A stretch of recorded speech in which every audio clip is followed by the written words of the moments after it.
Hi guys and welcome back to the channel Deepak Yadav Education. Welcome to the Daily Hindu News and Editorial Analysis of 7th of December 2024. तो guys आज है तारीख 7 दिसंबर 2024 और है Saturday. देखेंगे आज के द हिंदू कंप्लीट न्यूज़पेपर को एनालाइज करेंगे। बट लेक्चर में आगे बढ़ने से पहले अगर आपको इस लेक्चर का पीडीएफ चाहिए तो क्या करना है, सबसे पहले डाउनलोड करना है टेलीग्राम, देन उसके बाद जाके सर्च बॉक्स में टाइप करना Deepak Yadav education UPSC. As you can see guys आपको ये वाला चैनल मिल जाएगा, इस पर क्लिक करना और जाकर इस चैनल को ज्वाइन कर लेना। ज्वाइन करने से फ़ायदा क्या होगा, यहाँ पर आपको डेली बेसिस पे लेक्चर का पीडीएफ मिल जाता है, डेली करंट अफेयर के वीडियो का पीडीएफ मिल जाता है और डेली बेसिस पे बहुत सारे डिजिटल नोट्स मिल जाते हैं। नाउ बढ़ते हैं आगे बढ़ने से पहले हमेशा की तरह हम लोग अपने लेक्चर को एक मैप के क्वेश्चन के साथ स्टार्ट करेंगे। तो आज आप सभी को मैप में जाकर देखना है कुवैत को कहाँ पर है एग्जैक्टली लोकेटेड, इसको अच्छे से मैप में देखना। देन उसके बाद आकर नीचे कमेंट सेक्शन में टाइप करना, जिससे कि आप लोग इसको लंबे समय तक याद रख पाओगे। तो चलिए शुभारंभ करते हैं और चलते हैं सबसे पहले थंबनेल वाले इंपॉर्टेंट आर्टिकल की तरफ। आज के न्यूज़पेपर में जो आर्टिकल्स हैं बहुत काम के हैं। पेज नंबर 1 पर ही देख लोगे तो सबसे पहले इकोनॉमी का एक रेलिवेंट टॉपिक देखने को मिल जाएगा, जहां पे बहुत सारे कॉन्सेप्ट्स मैं आपको क्लियर करवाने वाला हूं। काफ़ी लोगों को इकोनॉमी के अंदर जो कॉन्सेप्ट होते हैं, स्पेशली एसएलआर, सीआरआर, इनके बीच का जो डिफरेंस है, इसमें काफ़ी कन्फ्यूजन्स होते हैं। आज मैं आपका वो भी एक बढ़िया क्लैरिटी के साथ में कवर करने वाला हूँ। लेकिन उससे पहले जैसे हमने थंबनेल में मेंशन किया है कि भारत और बांग्लादेश के बॉर्डर के ऊपर में जो टेंशन्स है वो लगातार एस्केलेट हो रहे हैं। इसी को देखते हुए एक बड़ा डिस्कशन, बड़ा मीटिंग भी होने वाला है भारत और बांग्लादेश को लेकर मंडे में, क्योंकि हमारे जो फॉरेन सेक्रेटरी हैं जिनका नाम है विक्रम मिस्री, वो जाने वाले हैं बांग्लादेश और इन्हीं टेंशन्स को लेकर सारे के सारे जो डिस्कशंस है वो किए जाने वाले हैं। लेकिन मोस्ट इंपॉर्टेंटली आखिरकार ये बॉर्डर पर चल क्या रहा है। तो दोस्तों आपने इस प्रकार के वेरियस न्यूज़ आर्टिकल्स देखे होंगे कि करंट समय पर इंडियन आर्मी, स्पेशली जो हमारी बीएसएफ है, that is border security force, जो कि करंट समय पर इंडिया बांग्लादेश के बॉर्डर पर तैनात है, ये सभी लोग अलर्ट पर आ चुके हैं। रीज़न ये है क्योंकि बांग्लादेश ने भारत के बॉर्डर पर कुछ खतरनाक ड्रोन्स को डिप्लॉय कर दिया है। ऐसे न्यूज़ आर्टिकल्स करंट समय पर पब्लिश हो रहे हैं कि Bangladesh deploys Turkish drone near border, India on high alert. ठीक है, अब ये जो ड्रोन दोस्तों यूज़ कर रहा है बांग्लादेश, ये टर्की से इन्होंने परचेज़ किया है। स्पेशली शेख हसीना की गवर्नमेंट के समय पर लगभग 6 ड्रोन्स परचेज़ किए थे। अभी के समय पर इतनी ही खबर है, हो सकता है कुछ और ड्रोन्स इन्होंने परचेज़ किए हों सीक्रेटली या करंट समय पर परचेज़ कर रहे हो, कुछ कह नहीं सकते। बट वैसे यहाँ पर जो पहले वाली गवर्नमेंट थी उन्होंने ये परचेज़ किए थे। और ये जो टर्की का ड्रोन है इसका नाम है बायरक्तर, और ये ड्रोन रिसेंटली रशिया और यूक्रेन के वॉर में भी यूज़ किया गया था, क्योंकि टर्की शुरुआत में ही माइंडसेट सेट कर चुका था कि भाई ये जो ड्रोन है इसको हम यूक्रेन को बेचेंगे। यूक्रेन ने ऐसे ड्रोन्स को बहुत ज़्यादा इस्तेमाल किया है। सबसे जो खतरनाक बात है इस ड्रोन के बारे में, ये लीथल तो है, घातक तो है, लेकिन साथ ही साथ में चीपर भी है, बहुत सस्ता है बाकी सारे ड्रोन्स के कंपैरिजन में। इस वजह से ढेर सारी कंट्रीज अफोर्ड कर सकती हैं। और टर्की शुरुआत में ही ये ड्रोन बनाते हुए और इसको जब बेच रहा था तो वेरियस कंट्रीज़ को उन्होंने बेचा, लेकिन इंडिया को यहाँ पर ये सेल नहीं किया है। पाकिस्तान को उन्होंने सेल किया है, बांग्लादेश को सेल किया है, उसके अलावा यहाँ पर यूक्रेन में भेजे हैं। और यूक्रेन के अंदर में इस ड्रोन का इस्तेमाल करके यूक्रेन की फोर्सेस ने जो रशिया के फोर्सेस हैं उनमें से काफ़ी लोगों की जान ली है। तो ये ड्रोन दोस्तों इतना खतरनाक हो सकता है, जिसको लेकर करंट समय पर बताया जा रहा है कि बॉर्डर पर जो टेंशन्स हैं वो लगातार इंक्रीज हो रहे हैं। फिर आगे की बात सुनिए। अब बात केवल यहाँ तक सीमित नहीं होती है, ये आप देख पाएंगे 6 दिसंबर 2024 का इकोनॉमिक टाइम्स की रिपोर्टिंग है, जहाँ पे मेंशन किया गया है कि बांग्लादेश के जो बॉर्डर गार्ड होते हैं, बॉर्डर पर जो तैनात हैं, वो हमारे असम के अंदर में एंटर भी कर गए। और असम में एक जगह पे टेम्पल रेनोवेशन का काम चल रहा था। असम के अंदर में एक डिस्ट्रिक्ट है जिसका नाम है श्रीभूमि डिस्ट्रिक्ट, वहाँ पे मंदिर को रेनोवेट किया जा रहा था। तो उस मंदिर के रेनोवेशन को रोकने के लिए ये बांग्लादेश बॉर्डर गार्ड एंटर कर गए, जो कि कहीं ना कहीं गलत है और इंटरनेशनल लॉज का वायलेशन भी है। आप इस तरीके से बॉर्डर के अंदर में एंटर नहीं करते। ठीक है, अब क्या हुआ, थोड़ा डिस्कशंस हुए, बातचीत हुए, समझाया गया, फिर उसके बाद में उनको वापस से भेजा गया। अब देखो प्रॉब्लम यहाँ पर यह है कि ये टेंशन्स बढ़ नहीं रही तो क्या है, और इधर बांग्लादेश प्रूव क्या करना चाहता है। क्योंकि प्रॉब्लम यह है कि अगर आप देखेंगे जब ये लोग बॉर्डर गार्ड घुस गए, इनके साथ में एक मीटिंग बैठाई गई, इस पूरे मामले को रिजॉल्व किया गया, और रिजॉल्व करने के बाद में यहाँ पे क्या होता है कि बहुत सारे एक्सपर्ट्स और बहुत सारे एनालिसिस की रिपोर्टिंग आती है, जहाँ पे मेंशन किया जा रहा है कि ये बांग्लादेश का खुद का स्टेप है, वो चाहता है ये कदम उठाना। इस तरीके से उन्होंने यहाँ पर बॉर्डर गार्ड भेज दिए। अगर बीएसएफ यहाँ पे उनकी कुटाई कर देती या फिर कह सकते हैं कि पीटे अगर वो जाते, तो इससे फिर बांग्लादेश इस मुद्दे को इंटरनेशनल लेवल पर उठाता। वो कोशिश कर रहा है रेगुलर बेसिस पे कि इंडिया की साइड से कुछ गलत कदम उठाए जाएं, जिससे हम यहाँ पर पूरी तरह से इंडिया के अगेंस्ट में और फिर एक्शंस ले सकें। करंट समय पर इनकी जो पॉलिसीज़ रही हैं दोस्तों, वो इंडिया के अगेंस्ट में ही देखने को मिल रही हैं। और कंसर्निंग वाली सिचुएशन पता है क्या है कि आज भारत और बांग्लादेश का जो बॉर्डर है, ये हमारा सबसे बड़ा बॉर्डर है बांग्लादेश के साथ में। वैसे हम चाइना के साथ में भी बॉर्डर को शेयर करते हैं, इवन चाइना के साथ भी हमारा इतना बड़ा बॉर्डर नहीं है जितना बांग्लादेश के साथ में है। लिटरली बांग्लादेश के साथ में हम 4096 किलोमीटर की जो बाउंड्री है वो शेयर करते हैं, एक one of the biggest border. इस वजह से हमारे कई सारे स्टेट्स के अंदर में जो कंसर्न्स हैं वो बने हुए हैं। लेकिन करंट समय पर बीएसएफ तैनात है, तो फिर यहाँ पे क्या होगा, एक प्रोटेक्शन प्रोवाइड करवाई जाएगी। प्रॉब्लम यहाँ पे नहीं है, प्रॉब्लम और ज़्यादा धीरे धीरे करके कितनी ज़्यादा एक्सपैंड हो रही है, ज़रा ये सुनिए। क्योंकि अभी आप देखेंगे मोहम्मद यूनुस, जिनको लेकर आया गया था कि वो बांग्लादेश में इलेक्शन करवा सके, क्योंकि हम क्या देख रहे हैं, आप इवेंट्स को देख रहे हैं क्या क्या हो रहे हैं। पहली चीज़, बांग्लादेश के अंदर में कुछ क्राउड इकट्ठा होता है स्टूडेंट प्रोटेस्ट के नाम पे, एक दूसरा ही प्रोटेस्ट चलता है जिसमें करंट समय पे जो उनकी सरकार हुआ करती थी वो हटा दी गई। शेख हसीना जो उस समय पर प्राइम मिनिस्टर थी, और वो प्राइम मिनिस्टर इलेक्शंस में चुनकर एक आई थी, है ना। वेल डेमोक्रेसी के आधार पे लोगों ने वोट देकर उनको प्रधानमंत्री बनाया था, उनको देश से निकाल दिया गया, उनको भागना पड़ा वो सिचुएशन देखकर। अब दोस्तों वो भी मीडिया में आना शुरू हो गई हैं, वीडियो कॉन्फ्रेंस के माध्यम से। रिसेंटली जो वीडियोस रिलीज़ हुए थे सोशल मीडिया प्लेटफॉर्म पे, शायद आप लोगों ने देखे होंगे, नहीं देखे हैं तो मैं आपको बता देता हूँ। वहाँ पे वो ओपनली क्रिटिसाइज़ करती हैं मोहम्मद यूनुस को, बताती हैं ग्रीडी पर्सन है। क्योंकि इनको अगर आप देख पाओगे, लाया इसी पर्पस के लिए गया था ताकि बांग्लादेश में शांति बनाई जा सके, और शांति बनाने के बाद में ये एक सरकार को बना सकें, इलेक्शन करवा सकें। इलेक्शन कब होंगे कुछ भी नहीं पता, ऐसा कोई भी इंफॉर्मेशन नहीं है कि हाँ कब इलेक्शन होने वाला है, कुछ तैयारी वगैरह कुछ भी नहीं हो रहा है दोस्तों बांग्लादेश के अंदर में। तो करंट समय पर एक इंतरिम गवर्नमेंट चल रही है, एक ऐसी गवर्नमेंट, एक ऐसा बंदा बैठा है जो बिना इलेक्टेड वे में, बिना इलेक्शन के केवल आके अब यहाँ पर वहाँ की सरकार चला रहा है। समझ रहे हैं, ये तो इशू हो रहा है। पहले बाकायदा वोटिंग देने के बाद में प्राइम मिनिस्टर जो चुना गया था उसको हटाकर इस तरीके से इंतरिम गवर्नमेंट लेकर आई गई बांग्लादेश में। फिर उसके बाद ये आप हेडिंग पढ़ चुके होंगे इतनी देर में, मामला क्या चल रहा है। हमने ये देखा कि जैसे जैसे बांग्लादेश में सिचुएशन गंभीर हुई, ये एक बहुत ज़्यादा कह सकते हैं कि क्राउड इकट्ठा हुआ। उसके बाद में जो माइनॉरिटीज़ हैं, स्पेशली यहाँ पर हिंदूज़ हो गए, और भी दूसरी माइनॉरिटीज़ हैं, लेकिन हिंदूज़ के ऊपर में बहुत सारे जो अटैक हैं वो होने शुरू हो गए। और ये हम सब लोगों ने देखा है, वीडियो सोशल मीडिया प्लेटफॉर्म पर देखी हैं, इन सब की जो रिपोर्टिंग्स है वो देखी गई हैं कि टेम्पल्स को तोड़ा गया है, हिंदूज़ के ऊपर में अटैक हुआ है बांग्लादेश के अंदर में।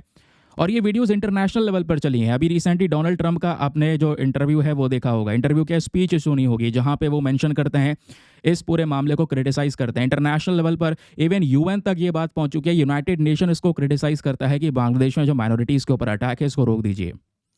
लेकिन हो क्या रहा है, ये सब कुछ होने के बावजूद भी दुनिया को पता है, लेकिन जो मोहम्मद यूनुस को बैठा रखा है बांग्लादेश में, वो व्यक्ति क्या करता है, यहाँ पे आप आर्टिकल पढ़ पाओगे कि Mohammad Yunus denies wide spread violence against Hindus in Bangladesh. वो मना कर रहे हैं, ऐसा कोई यहाँ पर वायलेंस वगैरह हो ही नहीं रहा है, ऐसा कोई यहाँ पर अटैक हो ही नहीं रहा है माइनॉरिटीज़ के अगेंस्ट में। ये सारी चीज़ें अपने हिसाब से लोग फैला रहे हैं, दुनिया भर की मीडिया अपने आप बता रही है। ये वो व्यक्ति आपको देखने को मिलेंगे। तो इससे क्या हो रहा है, ऑब्वियस सी बात है, इंडिया आज के समय पर पेशेंस बना के रखा है, और मैं यही कहूँगा अभी थोड़ा सा पेशेंस बना के रखना पड़ेगा, क्योंकि बांग्लादेश यहाँ पे खोज देख रहा है इस तरीके की कि इंडिया कोई एक्शन ले ऐसा जिसके बाद यहाँ पर ये इंटरनेशनल लेवल पर ढिंडोरा पीट सकें कि भाई यहाँ पर अब हमें एक सिक्योरिटी की आवश्यकता है, यूएन के पास में जाएंगे, हमारा बजट दो थोड़ा सा, हमको डिफेंस बजट बढ़ाना है। इस प्रकार के जो सिनेरियोज है दोस्तों वो यहाँ पर क्रिएट होने शुरू होंगे, जिससे आगे कुछ नहीं होगा, बॉर्डर्स पर ही एस्केलेशन शुरू हो जाएंगे, और बॉर्डर्स पर दोस्तों जो विवाद हैं फिर और ज़्यादा बढ़ने शुरू हो जाएंगे। और ये तो देखिए, मोहम्मद यूनुस को भेजा गया था बांग्लादेश में शांति बनाने के लिए। करंट समय पर क्या हो रहा है वो सब करंट समय पर देख रहे हैं, सारी रिपोर्ट्स, सारे डेटा, सारे फैक्ट्स मैंने आपके सामने रख दिए हैं। दूसरी बात अगर आप देख पाओगे, ये वो व्यक्ति हैं जिनको नोबेल पीस प्राइज से सम्मानित किया जा चुका है। तो आगे ये देखने वाली चीज़ है कि इस तरीके से टेंशन्स को काउंटर किया जा सकता है, क्योंकि करंट समय पर जो ये न्यूज़ आ रही हैं, जो आप लोग यहाँ पर देख ही पा गए होंगे कि भाई जो हमारे विक्रम मिस्री साहब हैं वो जाने वाले हैं बांग्लादेश में, जहाँ पे डिस्कशन करेंगे। 9 दिसंबर को इनका मीटिंग होने वाला है। देखते हैं क्या मामला निकल कर आता है, क्या चीज़ें होती हैं। ठीक है, चलिए आगे आते हैं। लेकिन आगे बढ़ने से पहले एक इंपॉर्टेंट इन्फॉर्मेशन, अगर आप लोग हमारे पेड ग्रुप्स को ज्वाइन करना चाहते हैं तो आपके पास में बढ़िया मौका है इसको ज्वाइन करने के लिए। यहाँ पर आपको डेली बेसिस पे करंट नोट्स के पीडीएफ वगैरह प्रोवाइड करवाए जाते हैं। फॉर एग्जांपल, जैसे आप लोगों ने देखा बहुत सारी डिटेल हमने डिस्कस की है, फिर ऐसे ही हर एक आर्टिकल में प्रॉपर डिटेल्स आपको प्रोवाइड करवाई जाती हैं। और वो सब डिटेल दोस्तों यहाँ पर एक पीडीएफ में दी जाती है, एक ऐसा पीडीएफ जिसका प्रिंट आउट वगैरह आप निकलवा सकते हैं, एक ऐसा पीडीएफ जहाँ पे हिंदी इंग्लिश दोनों भाषाओं में आपको कंटेंट मिलता है, एक ऐसा ग्रुप आपको मिल जाएगा जहाँ पे करंट अफेयर का डेटा डेली अपलोड होता है, डेली पीडीएफ्स अपलोड होते हैं, आप उनको रेफर कर सकते हैं। स्टोरेज का कोई इशू नहीं होगा, आप पीडीएफ डाउनलोड कीजिए, पढ़िए, डिलीट कर दो, अनलिमिटेड ऑप्शंस आपके पास में अवेलेबल हैं। और कुछ टॉपिक ऐसा है जो बहुत पुराना है, आपको रिवाइज करना है, कितने पीडीएफ खोजोगे, कहीं नहीं मिल पाएगा। तो आराम से यहाँ पे क्या है, इस ग्रुप में फ़ायदा ये है, आप उसको सर्च कर सकते हैं, वो पुराने आर्टिकल्स भी आ जाएंगे आपके सामने, उसको आराम से आप पढ़ सकते हैं। रिवीजन करना और आसान हो सकता है पुराने टॉपिक्स का। और ग्रुप को ज्वाइन करने का जो फी पेमेंट है वो भी बहुत ही ज़्यादा मिनिमम है। ये आपका वन टाइम इन्वेस्टमेंट है, जस्ट 499 रुपीज़ का। जब तक आपका सिलेक्शन ना हो जाए तब तक आप 499 में इस ग्रुप को ज्वाइन करके रख सकते हैं। ज्वाइन करने के लिए क्या करना है, व्हाट्सएप पर जाना, यहाँ पर आपको एक नंबर दिया गया है 8534873368। इस नंबर पर मैसेज कर देना कि हाँ I want to join this group. वहाँ पे आपको रिप्लाई मिलेगा, पेमेंट का प्रोसेस दिया जाएगा और उससे ज़्यादा इंपॉर्टेंट आपको डेमो वीडियो का लिंक भी मिलेगा। आप पूरे डेमो वीडियो को अच्छे से चेक कर सकते हैं, देख सकते हैं कि मुझको कहाँ पर क्या फ़ायदा होगा और अपने आप को कंप्लीटली सेटिस्फाई करने के बाद में जाकर ये इन्वेस्टमेंट कर सकते हैं। ठीक है, बाकी यार मेक श्योर क्या कर दो, क्या करो, वीडियो पे जो लाइक का बटन है उसको तो प्रेस कर दिया करो। 5000 लाइक्स का टारगेट है जिसको आप सभी लोग मिलकर सपोर्ट कर सकते हैं। चलिए अगली खबर पर आते हैं। अगली खबर हमारी जीएस पेपर नंबर 3 इकोनॉमी के पॉइंट ऑफ व्यू से बहुत इंपॉर्टेंट है। हमने रिसेंटली ये देखा, इंडिया की जो जीडीपी ग्रोथ है वो कोई ज़्यादा अच्छी नहीं निकल कर आई है Q2 में। Q2 यानी कि हम 2024-25 के Q2 की बात कर रहे हैं, तो 3 महीने का जो जीडीपी था वो 5.4% आया, जो अच्छा संकेत नहीं था ग्रोथ को लेकर। तो करंट समय पर जो महंगाई है, इन्फ्लेशन है, वो भी काफ़ी ज़्यादा हाई है। इसी को देखते हुए रिजर्व बैंक ऑफ इंडिया ने अब की बार फिर से ये जो रेपो रेट है, इस बार 11वीं मीटिंग के अंदर भी 6.5 ही मेंटेन कर रखा है। आपको पता है रेपो रेट वगैरह क्या होता है, इन्फ्लेशन को देखते हुए इस प्रकार के रेट को डिसाइड करा जाता है। डिसाइड कौन करता है, मॉनेटरी पॉलिसी कमेटी करती है ना, जो हमारे आरबीआई के अंडर में काम करती है। तो दोस्तों यहाँ पे रेपो रेट को 6.5% मेंटेन करके रखा गया है पहले की तरह, इसमें कोई चेंज नहीं हुआ है। दूसरा यहाँ पे इस आर्टिकल में देखेंगे एक बहुत ही ज़्यादा इंपॉर्टेंट पॉइंट है, वो क्या है कि इस बार कैश रिजर्व रेशियो जो है, कैश रिजर्व रेशियो जो पिछले काफ़ी समय से चेंज नहीं किया गया था, मैं आपको बता दूं पिछले 2.5 साल से वो कैश रिजर्व रेशियो का 4.5% रेट चल रहा था। अब वो 4.5 में से आधा परसेंट 50 बेसिस पॉइंट हटा दिया गया है, कट कर दिया गया है।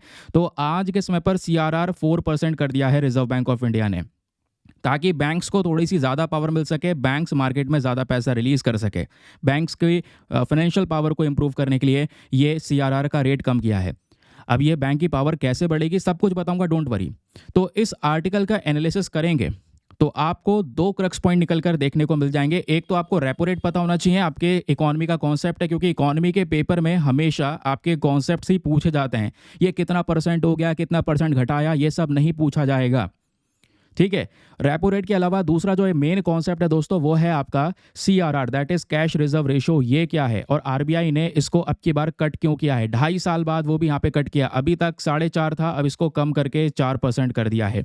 इससे क्या इम्पैक्ट पड़ेगा मार्केट के अंदर में, ये बहुत इंपॉर्टेंट पॉइंट है, समझ रहे हैं। अब ये सब कुछ मैं आपको बताऊं एक एक करके, उससे पहले हम समझते हैं पहले रेपो रेट कि सर ये रेपो रेट एग्जैक्टली होता क्या है। देखिए रेपो रेट बेसिकली एक प्रकार का इंटरेस्ट रेट है।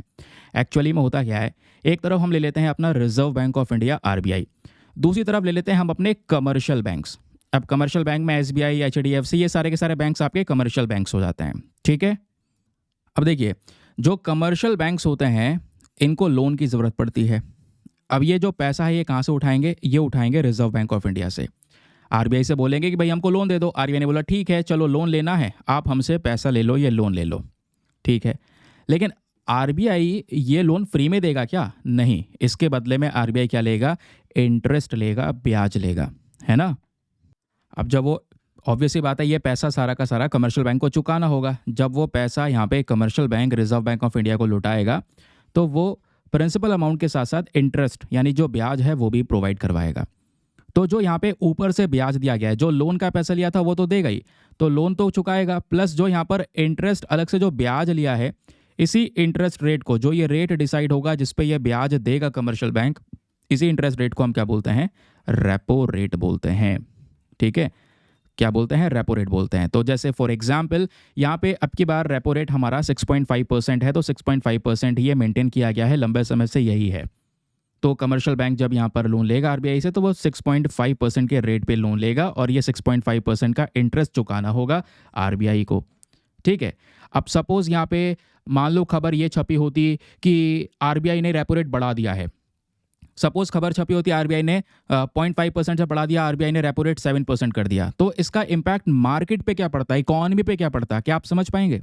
हाँ, बहुत अच्छे से समझ पाएंगे। इससे क्या पड़ेगा? इससे असर ये पड़ेगा कि अगर अब की बार कमर्शियल बैंक लोन लेगा तो उसको ज़्यादा पैसा ब्याज में देना पड़ेगा, है ना, क्योंकि अगर रेपो रेट बढ़ जाएगा यानी कि ब्याज का स्तर बढ़ गया तो फिर क्या होगा? ये ज़्यादा पैसा ब्याज में जाएगा। ज़्यादा पैसा ब्याज में जाएगा तो जो कमर्शियल बैंक्स के पास में पैसा है वो ज़्यादा होगा नहीं। मार्केट के अंदर में जो लोन वगैरह होंगे, ईएमआई वगैरह होगी, जो ये बैंक, ऑब्वियस सी बात है बैंक भी कमाई करेगा, बैंक अपनी जेब से थोड़ी देगा, तो बैंक मार्केट में पैसा उतार देता है ना, उस पैसे को वो बाकी जगह इन्वेस्ट करता है, उससे रिटर्न लेता है, उससे इंटरेस्ट कमाता है, तो उससे कमाई हो रही है।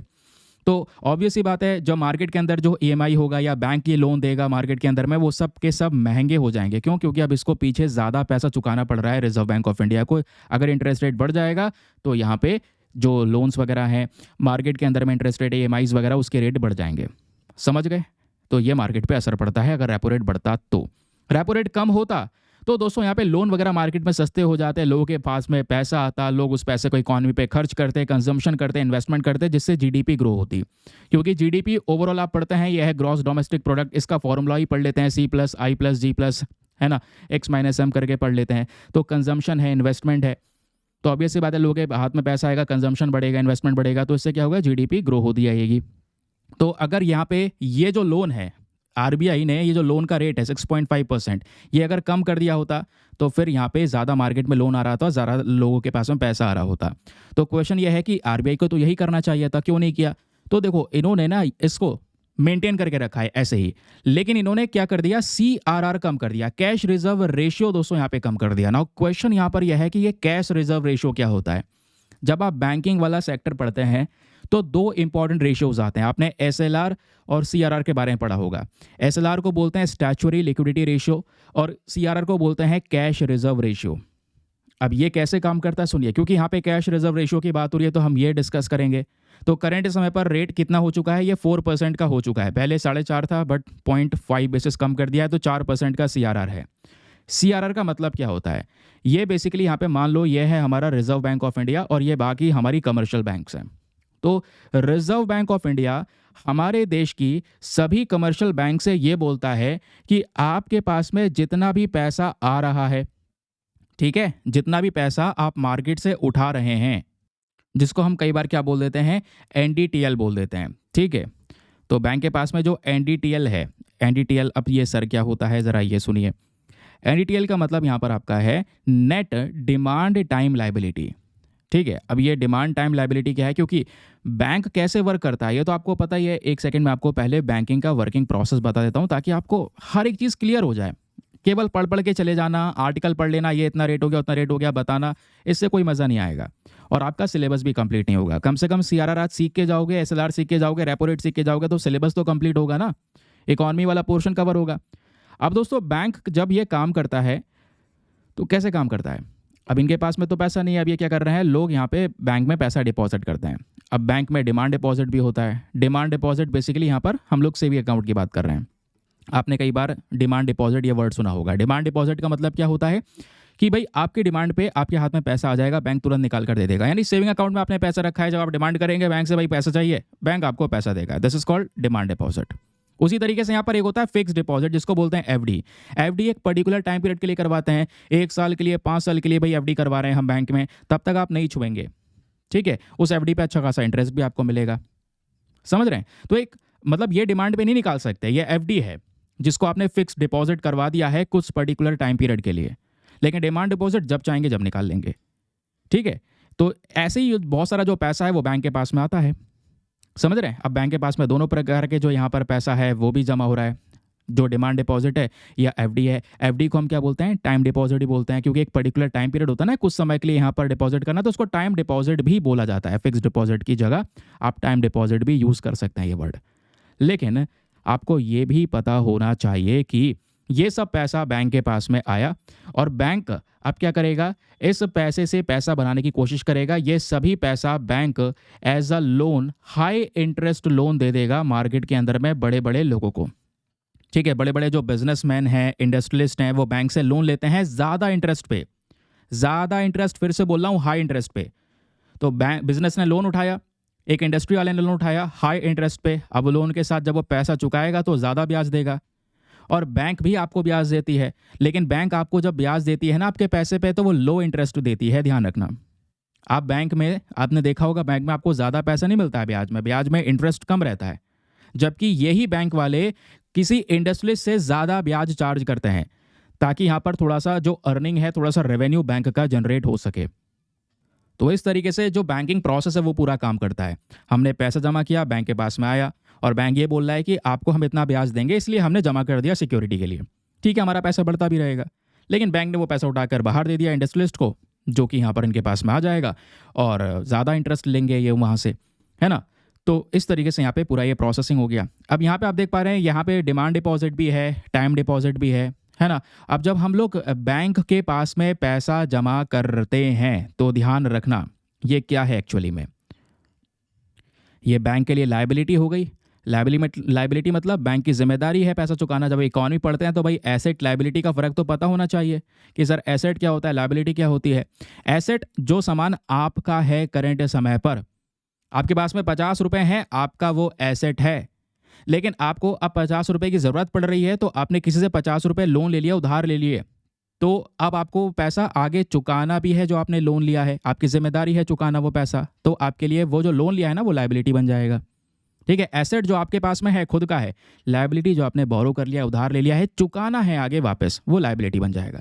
तो हमने ये जो पैसा जमा किया, हमारे पास में पैसा है, हमारा एसेट है, हमने बैंक को दे दिया। ठीक है, तो बैंक के लिए लायबिलिटी बनती है कि बैंक हमको ये पैसा चुकाएगा। लेकिन एक बार बैंक के पास में वो पैसा आ गया, अब वो बैंक का थोड़े समय के लिए हो गया है, तो वो बैंक के लिए एसेट है। अब बैंक क्या करेगा, उसी पैसे को बाहर इंडस्ट्री में दे देगा, है ना। इंडस्ट्री में दे देगा तो इंडस्ट्री वाले की ये लायबिलिटी होगी, बिजनेस वाले की लायबिलिटी होगी कि ये पैसा मैंने लिया तो है बैंक से, लेकिन ये पैसा मैं इनको चुकाऊंगा। तो यही चीज़ दोस्तों लायबिलिटी वाला कॉन्सेप्ट है। इसलिए हम कई बार, जो आपने देखा होगा बुक्स के अंदर में डीटीएल वर्ड यूज़ होता है या एनडीटीएल वर्ड यूज़ होता है, ये इसी चीज़ को डिनोट करता है।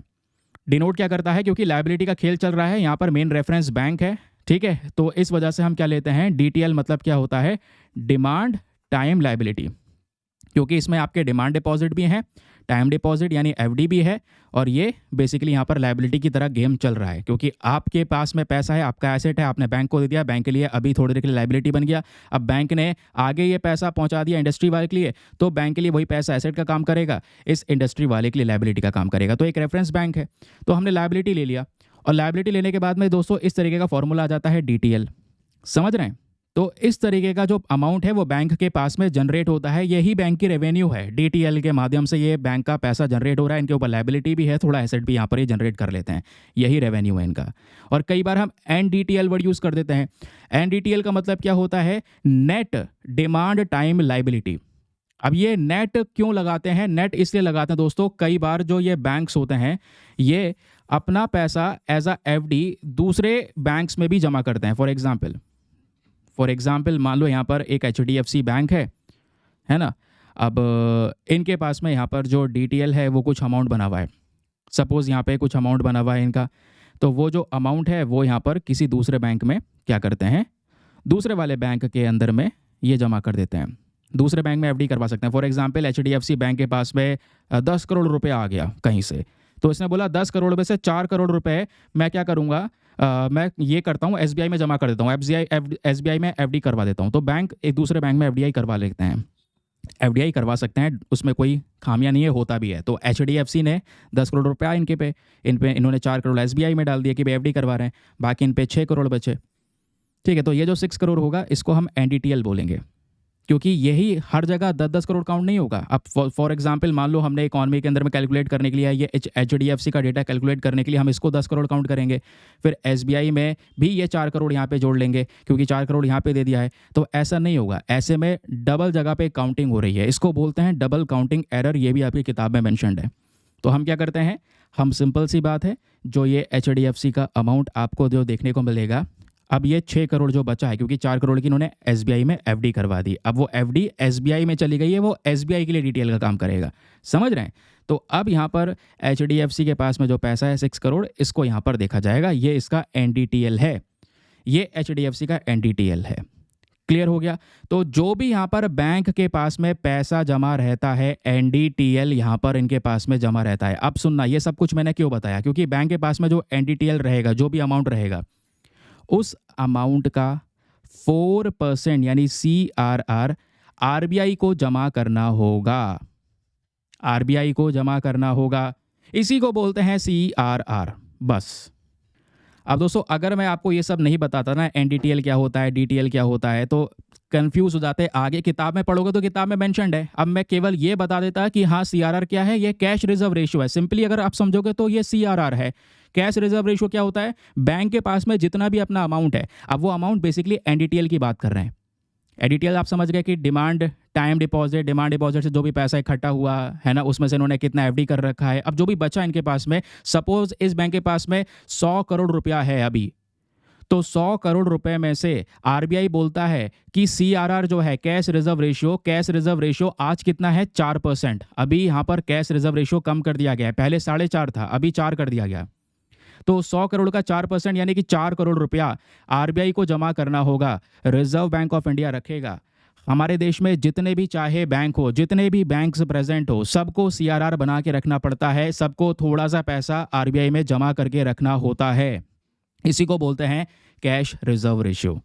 आई होप आपको क्लैरिटी मिल चुकी है। नाउ क्वेश्चन ये है, ये आरबीआई कैश रिजर्व रेशियो को करेगा क्या? आपने आरबीआई पढ़ा है, नहीं पढ़ा है? बैंकिंग वाले चैप्टर के अंदर में, बैंकिंग चैप्टर आपके इकोनॉमी का सिलेबस है, ठीक है, यूपीएससी ने क्लियरली मेंशन कर रखा है। तो जब भी आप आरबीआई के बारे में पढ़ते हैं तो क्या होता है, lender of the last resort, RBI का फीचर पढ़ते हैं, नहीं पढ़ते हैं? कि भाई अगर मान लो जो हमारे बैंक हैं वो, उनको भी ज़रूरत पड़ती है पैसे की, इधर उधर से बोरो करते रहते हैं। अगर कहीं पे नहीं मिल पाया तो वो सीधा लोन लेते हैं रिजर्व बैंक ऑफ इंडिया से, आरबीआई से।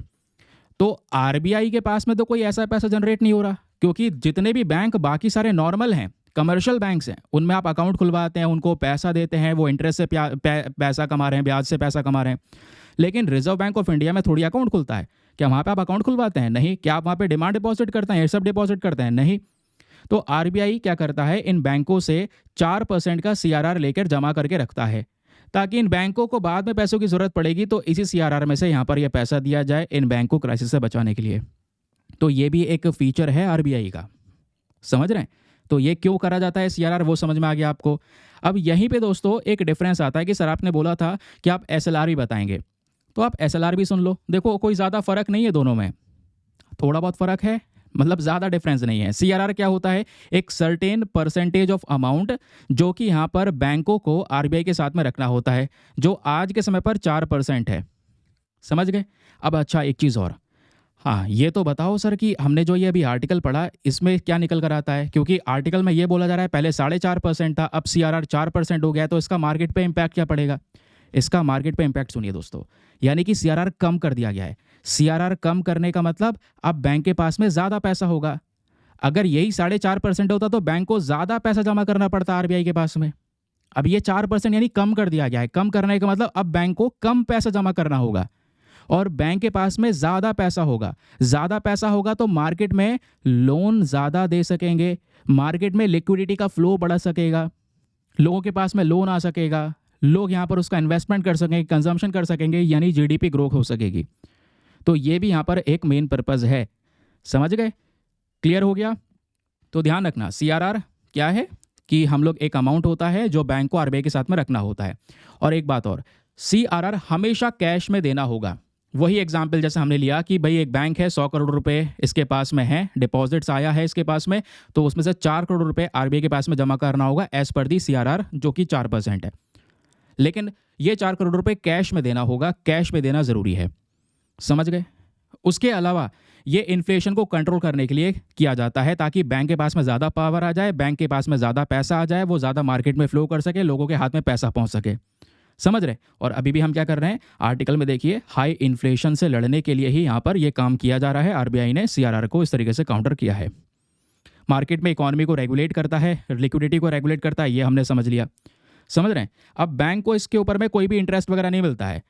ये बात बहुत ही ज़्यादा ज़रूरी है। क्वेश्चन बन सकता है कि भाई हाँ, ऐसा भी तो हो सकता है कि ये पैसा सभी बैंक ने जमा कर रखा है आरबीआई में, तो आरबीआई से ब्याज ले लेंगे। नहीं भाई, ये समझ लो आप कमा के माता पिता को दे रहे हैं, तो ये पैसा यहाँ पर दिया जा रहा है आरबीआई को, इस पर कोई आरबीआई ब्याज नहीं देगा। समझ रहे हैं? एक सिक्योरिटी के लिए रखा है, आगे ज़रूरत पड़ेगी तो आपको ही वो पैसा लौटाया जाएगा, इन बैंक को दिया जाएगा, तो इस पर कोई इंटरेस्ट मेंटेन नहीं होता। तो ये हो गया हमारा सीआरआर का कॉन्सेप्ट क्लियर। हुआ या नहीं हुआ बताइए नीचे कमेंट सेक्शन में। चलिए अब एसएलआर के बारे में बात कर लेते हैं। तो एसएलआर भी एक पर्टिकुलर रेशियो है। जैसे सीआरआर 4% है, आपको बताना नीचे कमेंट सेक्शन में आज के समय पर एसएलआर कितने परसेंट है, बताइए। तो एसएलआर भी इसी प्रकार का रेशियो है। यहाँ पर भी क्या होता है, बैंक्स को कुछ अमाउंट अपने पास में रखना होता है। अब ध्यान रखना मैंने क्या वर्ड यूज़ किया। सीआरआर में बैंक्स को कुछ अमाउंट आरबीआई को देना होता है, रिजर्व बैंक ऑफ इंडिया के पास डिपॉजिट करना होता है। एसएलआर में बैंक्स को अपने पास ही रखना है, अपने ही पास उनको थोड़ा सा पैसा निकाल के रख लेना है। वो परसेंट बताओ कितना परसेंट है, आपको बताना है। तो बैंक के पास जितना भी डिपॉजिट होगा उसको कुछ परसेंट यहाँ पे मेंटेन करके रखो। लेकिन सवाल यह है कि जैसे सीआरआर में आपको कैश देना होता था आरबीआई में, यहाँ पे बैंक खुद मेंटेन करेगा, लेकिन जो मेंटेन करेगा उसमें कैश रखने की जरूरत नहीं है। थोड़ा कैश रखेगा, थोड़ा गोल्ड रख सकता है, या दूसरी जो सिक्योरिटीज़ होती हैं आरबीआई की अप्रूवल्ड, उसको रख सकता है। ये 3 चीज़ें रखनी ज़रूरी हैं एसएलआर के अंदर में। अब एसएलआर भी यहाँ पर क्या करता है, हमारी इकोनॉमी के अंदर में जो क्रेडिट ग्रोथ है उसको रेगुलेट करने का काम करता है। अब सिंपल सी बात है, एसएलआर में भी आप देख पाएंगे, मान लीजिए कुछ भी परसेंट है जो हम लोगों ने यहाँ पे क्या कर रखा है, बैंक ने अलग से निकाल के रख दिया है कि भाई ये एसएलआर हमें मेंटेन करना है, ये गाइडलाइन है, इसको मेंटेन करना ज़रूरी है। समझ रहे हैं? तो अब क्या है, मान लो एसएलआर कम कर दिया जाएगा तो बैंक के पास में ज़्यादा पैसा होगा, वो एसएलआर में कम रखेंगे तो फिर से मार्केट में ज़्यादा दे सकेंगे। मार्केट में जो कह सकते हैं कि क्रेडिट ग्रोथ वगैरह है उसको रेगुलेट कर सकते हैं। तो वही सिमिलर सी चीज़ है यहाँ पर, लेकिन जो मेंटेन करने का तरीका है और अपने पास में रखने का तरीका है वो थोड़ा सा यहाँ पर डिफरेंट है। समझ रहे हैं? क्लियर हो गया? आई होप आपको यहाँ पर ये बढ़िया तरीके से क्लैरिटी मिल चुकी है। अभी हमारा सीआरआर मेन पढ़ना जो पर्पस था वो मैंने आपको बहुत डिटेल से समझा दिया। चलिए आगे आते हैं अगली इंपॉर्टेंट खबर पर। आशा है कि अब आप भविष्य में ये कॉन्सेप्ट नहीं भूलेंगे। तो चलिए आते हैं इसी बात पे, पेज नंबर 7 पे। पेज नंबर 7 पे 2 आर्टिकल हैं, एक स्पेस से रिलेटेड है बगल में, और एक आर्टिकल आपको ये देखने को मिलेगा जो हमारे एनवायरमेंट से रिलेटेड है। क्या बात हो रही है, जो निकोबारीज यानी निकोबार आइलैंड पे जो लोग प्रेजेंट हैं, एक स्टडी ये बताती है कि उनके जो जेनेटिक्स हैं उसका थोड़ा अध्ययन किया गया। उसके हिसाब से पता चला कि निकोबार पे प्रेजेंट जो निकोबारीज हैं, जो लोग प्रेजेंट हैं, उनका एक कनेक्शन ऑस्ट्रो एशियाटिक पॉपुलेशन के साथ में है। यानी एक समय पर इस निकोबार आइलैंड पे ऑस्ट्रो एशियाटिक पॉपुलेशन भी रह चुकी है, जो स्पेशली लाओस वगैरह जो साउथ ईस्ट एशियन कंट्रीज़ हैं, लाओस कैम्बोडिया स्पेशली, वहाँ पे रहा करती थी। तो ये एक छोटी सी स्टडी हुई है, याद रखिएगा। ये स्टडी हुई है CCMB की साइट से, यानी कि CSIR centre for cellular and molecular biology. इन्होंने ये बोला 25,000 जो निकोबारीज पॉपुलेशन प्रेजेंट है निकोबार आइलैंड के अंदर, इन सब का एक बहुत बड़ा पूर्वजी कनेक्शन है, एंसेस्ट्रल कनेक्शन है, वो है एस्ट्रो एशियाटिक पॉपुलेशन के साथ में। ये वो लोग हैं जो साउथ ईस्ट एशिया में रहा करते थे।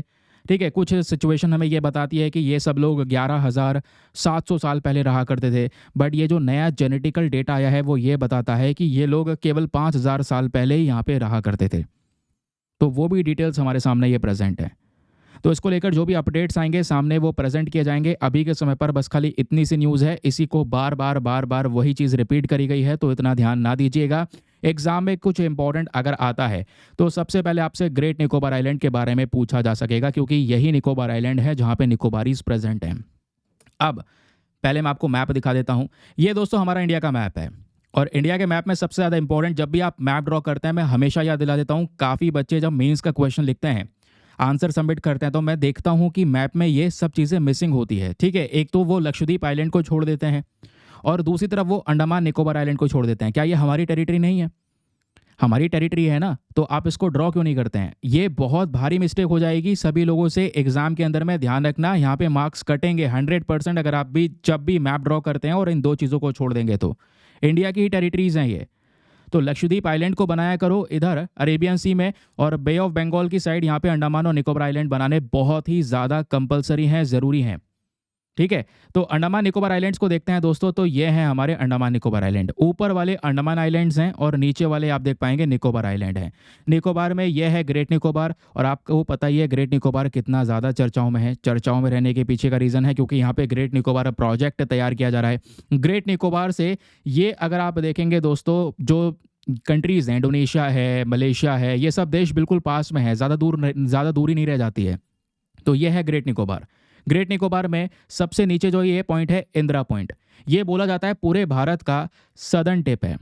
अगर पूरे भारत का हिस्सा देखेंगे सबसे साउथ में कौन सा रीजन है तो वो इंदिरा पॉइंट है, ये सदर्न टिप है, याद रखिएगा। ठीक है, ये क्लियर हो गया कहाँ पर है ये पर्टिकुलर आइलैंड्स, ये आपको देखने को मिल जाएंगे। ठीक है, ये ऊपर है अंडमान आइलैंड्स, नीचे निकोबार आइलैंड, बीच में से 10 डिग्री चैनल निकलता है, 10 डिग्री चैनल यहाँ पर बीच में से क्रॉस होता है, तो 10 डिग्री चैनल इन दोनों आइलैंड्स को डिवाइड भी करता है। तो ग्रेट निकोबार सदर्न मोस्ट और largest of the Nicobar islands आपको देखने को मिल जाते हैं। इंदिरा पॉइंट जो है, जैसे मैंने बोला, भारत का सदर्न मोस्ट पॉइंट है। इसके आसपास इंडोनेशिया के समुद्रन आइलैंड्स हैं, जैसे अभी हम लोगों ने देखा। और अंडमान निकोबार आइलैंड की जब बात होती है, कोई एक आइलैंड नहीं है। आपने अभी मैप में देखा है कि छोटे छोटे आइलैंड्स जगह जगह पे बिखरे हुए हैं, क्या केवल एक आइलैंड है? नहीं, ऐसे छोटे छोटे ग्रीन कलर के बहुत सारे पैचेस आपको नजर आ रहे हैं, ये सब आइलैंड्स हैं। तो आइलैंड्स का एक ग्रुप है जिसको हम आर्कीपेलागो बोलते हैं। तो अंडमान निकोबार आइलैंड्स में दोस्तों लगभग 836 आइलैंड देखने को मिलेंगे, जो 2 भागों में बांट दिए गए। एक अंडमान आइलैंड कहलाने लगा, दूसरा निकोबार आइलैंड्स वाला ग्रुप कहलाने लगा। दोनों के बीच में से 10 डिग्री चैनल गुजरता है, जैसे मैंने आपको बताया, जो 120 किलोमीटर्स वाइड है।